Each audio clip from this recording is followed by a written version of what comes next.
इस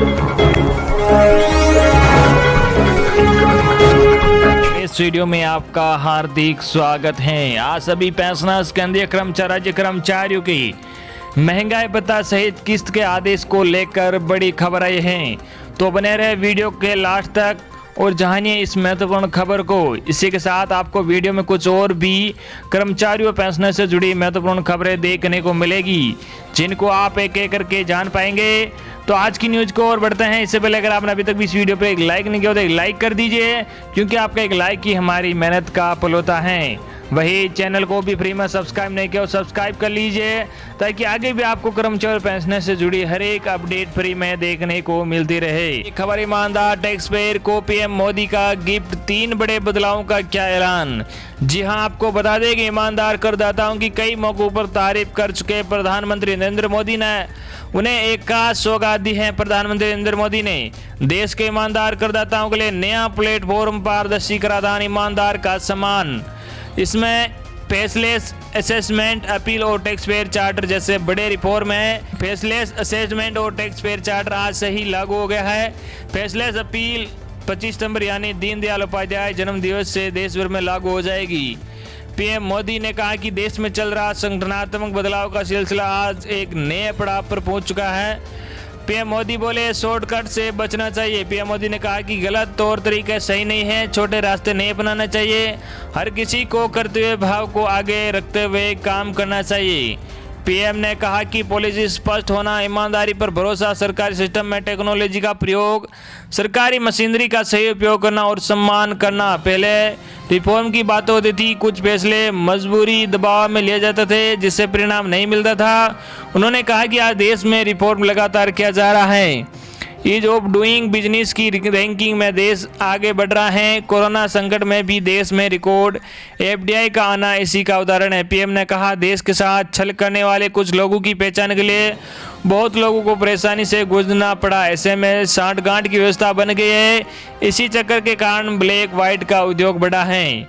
क्यों पड़ी बदलाव की जरूरत। पीएम ने कहा कि पहले 10 लाख का मामला भी अदालत में चला जाता था, लेकिन अब हाई कोर्ट सुप्रीम कोर्ट में जाने के मामले की सीमा क्रम से 1 से 2 करोड़ की गई है। अब फोकस अदालत से बाहर ही मामलों को सुलझाने पर है। विवाद से विश्वास जैसी योजनाओं से कोशिश ये है कि ज़्यादातर मामले कोर्ट से बाहर ही सुलझ जाए। पीएम मोदी ने कहा कि भारत के टैक्स सिस्टम में आधारभूत और ढांचागत बदलाव की जरूरत इसलिए थी। आज का यह सिस्टम गुलामी के कालखंड में बना और फिर धीरे धीरे इन्वॉल्व हुआ। आज़ादी के बाद इसमें यहाँ वहाँ थोड़े बहुत परिवर्तन किए गए, लेकिन बड़े तंत्र का करैक्टर वही रहा है। 1.5 करोड़ लोग ही भरते हैं टैक्स। जी आपको बता दें कि पीएम मोदी ने कहा कि 2012-13 में जितने टैक्स फाइल होते थे उसमें से 0.94% स्क्रूटनी होती थी। 2018-19 में यह घटकर 0.26% पर आ गई, यानी 4 गुना कम हुई है। रिटर्न भरने वालों की संख्या में बीते सालों में करीब 2.5 करोड़ की बढ़ोतरी हुई है, लेकिन इस बात से इनकार नहीं कर सकते हैं। इसके बावजूद 130 करोड़ लोगों के देश में यह बहुत कम है। सिर्फ 1.5 करोड़ साथी ही इनकम टैक्स जमा करते हैं। पीएम मोदी ने कहा कि आपसे आग्रह करूंगा कि इस पर हम सबको चिंतन करने की जरूरत है। यह आत्मनिर्भर भारत के लिए भी जरूरी। अगली बड़ी खबर, अब पेंशनर्स को जीवन प्रमाण पत्र देने को नहीं आना होगा ट्रेजरी कार्यालय। कोविड-19 महामारी को देखते हुए पेंशनर्स को अपना जीवन प्रमाण पत्र देने के लिए वरिष्ठ कोषाधिकारी कार्यालय आने की आवश्यकता नहीं होगी।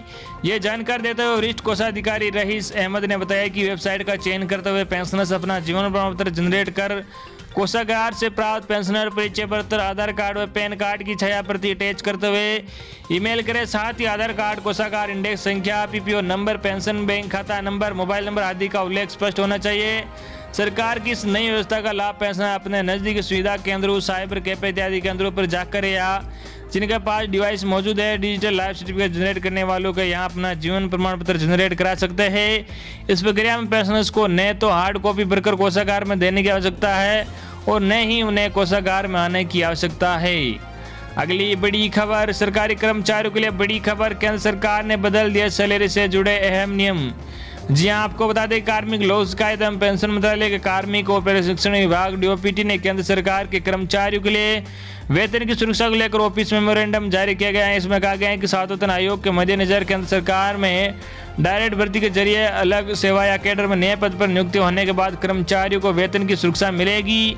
यह सुरक्षा सातवें वेतन आयोग के पार 22B1 के तहत मिलेगी। जिम्मेदारी होने या नहीं होने पर भी मिलेगा पे प्रोटेक्शन। ऑफिस मेमोरेंडम में कहा गया है कि सातवें केंद्रीय वेतन आयोग की रिपोर्ट और सीसीएस नियम 2016 के लागू होने पर राष्ट्रपति ने पार 22B1 के तहत किए गए प्रावधानों के तहत केंद्र सरकार के ऐसे कर्मचारियों को प्रोटेक्शन ऑफ पे की इजाजत दी है जिनकी दूसरी सेवा या कैडर में प्रोबेशनर के तौर पर नियुक्ति हुई है। जो प्रोटेक्शन ऑफ पे हर साल में केंद्रीय कर्मचारी वेतन सुरक्षा देगा, चाहे उनके पास ज्यादा जिम्मेदारी हो या नहीं। यह आदेश 1 जून 2016 से प्रभावी माना जाएगा। मंत्रालय और विभागों की ओर से किया गया था आग्रह।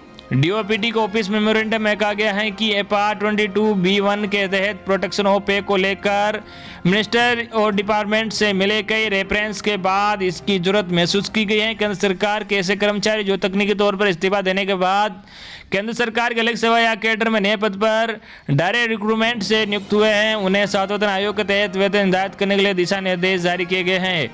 प्रोबेशन पर नियुक्त हुए कर्मचारी के लिए है यह नियम। जी हां, आपको बता दें कि एपार 22B1 के प्रावधानों में कहा गया है कि यह नियम उस सरकारी कर्मचारी के वेतन को लेकर है जो दूसरी सेवा या कैडर में प्रोबेशन पर नियुक्त हुआ है और उसके बाद सेवा में स्थायी और तौर पर नियुक्त किया गया है। प्रोबेशन की अवधि के दौरान वह न्यूनतम टाइम स्केल पर वेतन निकाल सकेगा या सेवा या पद की प्रोबेशनरी स्टेज पर निकासी करेगा।